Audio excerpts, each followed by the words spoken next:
Today, this is the vlog for June 18th, and I stink. I apologize, but this has been all I've been able to think about this evening is just the smell of myself is not pleasant. I don't know if it's this shirt or if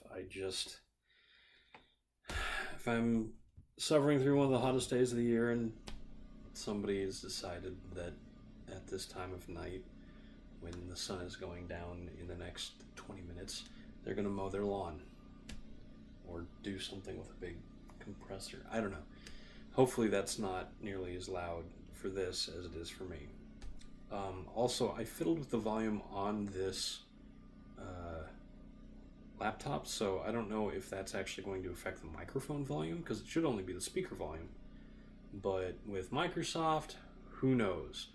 Microsoft Windows 10 likes to think that my DualShock 4 for my PlayStation is some sort of set of speakers or microphone when I plug it into the PC. Now, it functions as a normal game controller when I'm using it plugged into the PC, but very often when I plug it in, Windows has some sort of, this is a microphone, right? And no, it's not. Please use my speakers for sound, not the controller. It must be because there's a little audio jack on the controller for the headset if you're playing PlayStation 4, but I digress. Aside from smelling bad, today's been pretty okay. I'm no longer home alone. And I went and saw The Incredibles today, The Incredibles 2.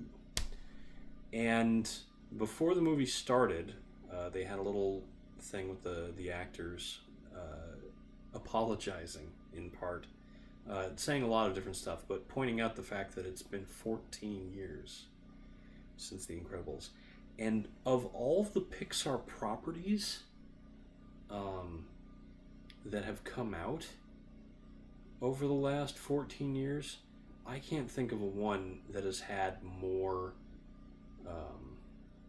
requests for a sequel than The Incredibles. I think everybody expected the first Incredibles to lead into a series, and or at the very least one sequel, and it looked like they were going to have fun fighting crime, and then nothing for more than a decade. I talked to my friend Philip, and he's a lot younger than I am, and when he went and saw that movie, he was 10. I was 23 when it came out. I was 23, so I had just basically, I would have been like my last year of college, I think. 2004, yeah. I finished college in 2005.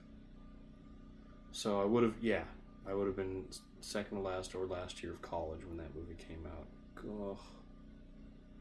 Oh, it's weird to think of things in those terms, because I start to think, like, what was I doing in 2004?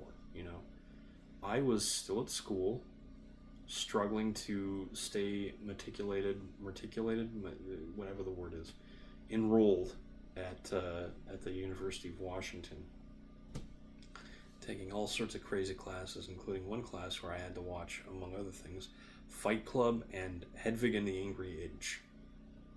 It was a weird class. That was my senior year level, English class, one of the last English classes I ever actually took. It was great. The teacher was wonderful. It was a lot of fun. I don't remember what I learned. I remember what I watched. We also watched Oh Brother, Where Art Thou?, which is the story of the Odyssey, but framed in the South in post-Civil War, sort of early 19th century era. Well, it must be pretty far along from the Civil War, because there were cars and things. So, anyway, The Incredibles. I'm not going to talk too much about the story. I'm just going to say that it was fantastic. It was really good. Everything the characters were doing was great. Craig T. Nelson, God, I remember when he was Coach. I remember when that show was on the air a million years ago. He still does a great job. Holly Hunter is amazing as Elastigirl. The kids are great. Like, how does Dash still sound like he's like 9 or 10 years old? Violet sounds like a teenager, or at least acts like a teenager, and the voice actress does a fantastic job with that. But it's so real.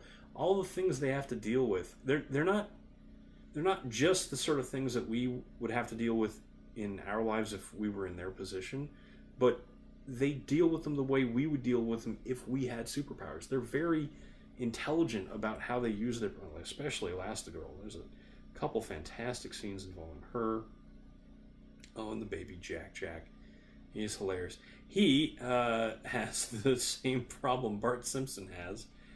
Poor Jack Jack has been an infant for 14 years. And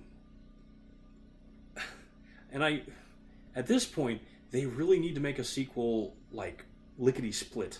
And no offense to Craig T. Nelson and Holly Hunter, but they are, they're getting to be.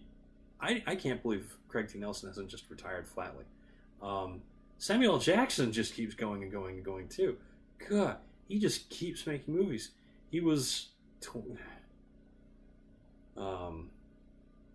nearly 20 years ago, he was Mace Windu for the first time in Star Wars Episode 1. And he had already had an incredible career by that time and has just been making movies over the last 19 years like crazy. So I really do hope, I would love to see another one. I would love to see a trilogy of incredible movies. And maybe move the ages a little bit along just so we don't have to, they're not going to move the ages unless they really have to. But I would love to see Violet going away to college and Dash dealing with late high school. Like, what is he going to do when he graduates? And see these two parents with empty nest syndrome. What do they do when the kids are gone? Are the kids going to become superheroes? Well, be forced in all sorts of adventures no matter what, because that's how movies are. But they're probably not. In the next movie's probably still going to be Violet's in middle school and Dash is still in elementary, late elementary, and or early middle school. Jack Jack's probably going to be, well, he's walking, among other things. Oh, it was so good. And I did figure out the mystery just before the big reveal, but I did figure it out. I had pretty strong feelings on who the secret villain was going to be, but it's still very well done. And I have to say, again, I don't want to give too much away for people who have not, maybe even saved themselves from seeing some trailers.